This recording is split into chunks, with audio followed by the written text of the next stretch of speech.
𝐿𝐻𝐾. My name is Tenzing Lamsang. I am the editor of the Bhutanese newspaper. And today I would like to talk about an important topic, which is the quality of air in Bhutan and particularly in Thimphu. These days, if you look outside your window, you'll notice the air being quite bluish, grayish kind of haze. And you notice that on many days in winter and at times in other seasons as well.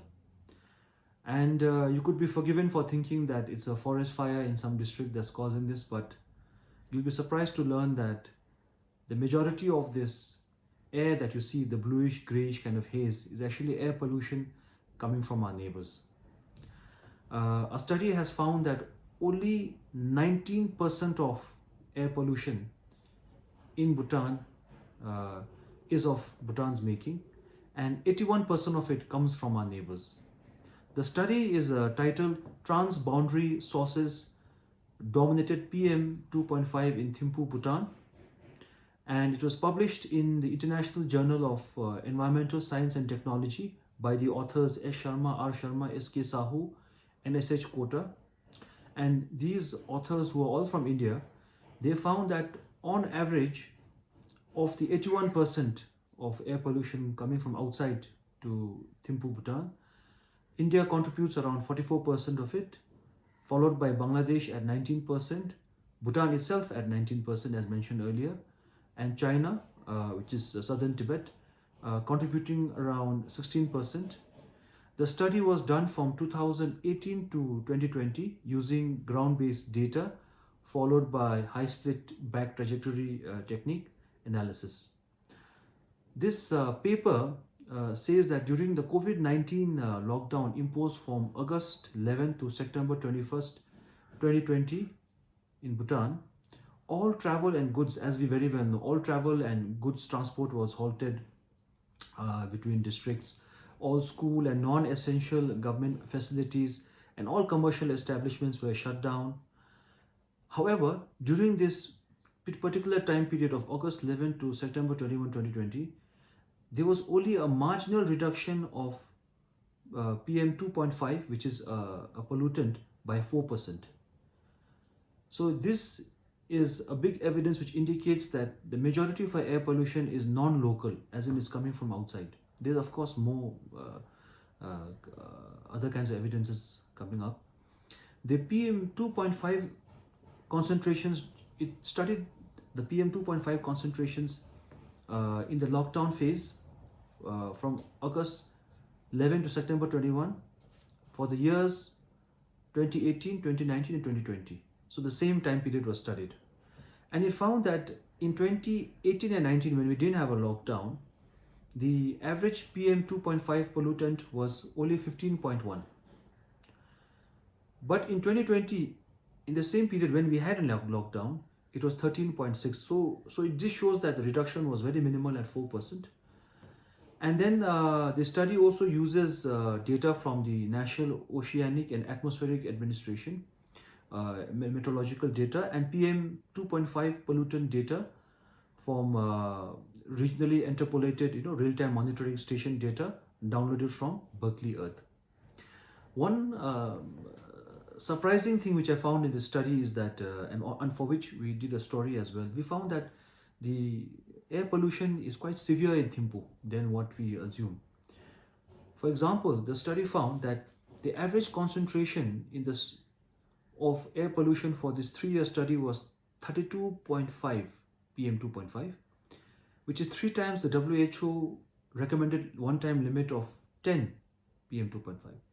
And there was a clear increase in concentrations in the months of September to March, with peaks in January, December, November and February. To give you an example, in January 2020, the PM 2.5 touched 182.1, which is very, very high. The average concentration of PM 2.5 in the pre-monsoon was 30.4, 15.8 for monsoon, 29.7 for post-monsoon, and 55.6 for winter, showing the winter to be the most polluted time of the year. Then 43 98.5% of the days in pre-monsoon period, 98.2% of the days in monsoon period, and 46.4% of the days in the post-monsoon period were within the 24-hour average WHO limit of PM 2.5 of 25. So this is the 24-hour limit where WHO allows PM2.5 pollution to be up to 25. So only these number of days are within that time period.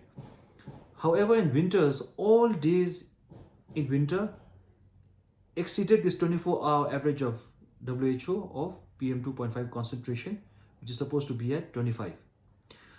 The daily average PM 2.5 concentrations exceeded the WHO guidelines of 25 PM 2.5 on 38.3% of days in 2018, 63.4% of days in 2019, and 39.4% of days in 2020 respectively. In 2020, the highest concentrations were observed for the month of January, with the peak observed at 5 a.m. in the morning and 5 p.m. in the evening. So this shows that basically air pollution is much worse in winters, as we all must be knowing, and it is particularly bad in the early mornings and in the late evenings.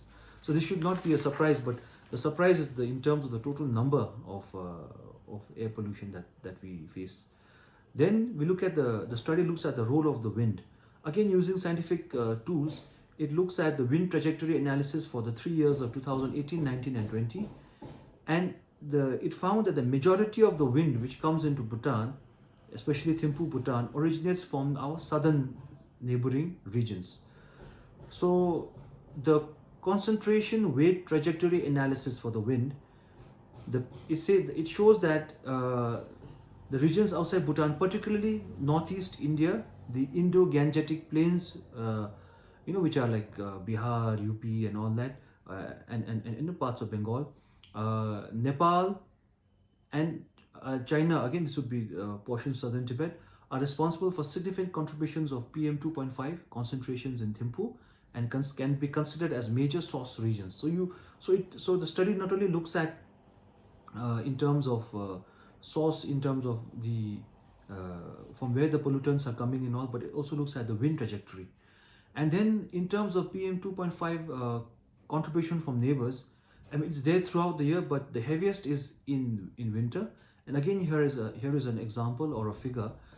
In winter, at a time when the PM 2.5 in Bhutan had reached 50, of this India contributed 45%. Within this 45%, West Bengal and Bihar contributed 10% and were the major contributing states of India. Then China contributed a total of 20%, Nepal 13%, and the regions of Bhutan contributed 23%. So again, there are local pollution factors, but it's much lower than the foreign air pollutants that come in. Then all of this should not come as a surprise, because a recent report by 𝐴𝐸, which tracks air quality across the world, found that of the 100 most polluted cities in the world, 99 are in Asia. And within Asia, the worst hit is South Asia, because the world's 83 most polluted cities are in India itself, and not far behind are Bangladesh and Pakistan, which along with India have the top ranking of the average PM 2.5 concentration exceeding WHO guidelines in 2023. Central and South Asia are always the worst performing regions globally when it comes to air pollution. And Bangladesh, Pakistan, India and Tajikistan have always been at the highest scores on that. South Asia is a particular concern, where we are with 29 of the world's 30 most polluted cities located in India, Pakistan and Bangladesh. The only 10 countries which clean and healthy are Finland, Estonia, Puerto Rico, Australia, New Zealand, Bermuda, Grenada, Iceland, Mauritius and French Polynesia. And then of particular problem in South Asia, which in fact explains a lot of the pollutants, is the South Asian brown cloud or brown haze, which spreads across geographically and comes into Bhutan as well. While Bhutan's air is much better than our neighbors, this brown haze, especially in winter, affects us. And the Bhutanese requested air quality data from the Department of Environment and Climate Change and was asked to put it in official request, but we did, and we did not receive the air quality data, which is not shared publicly, unlike our weather reports. Thank you.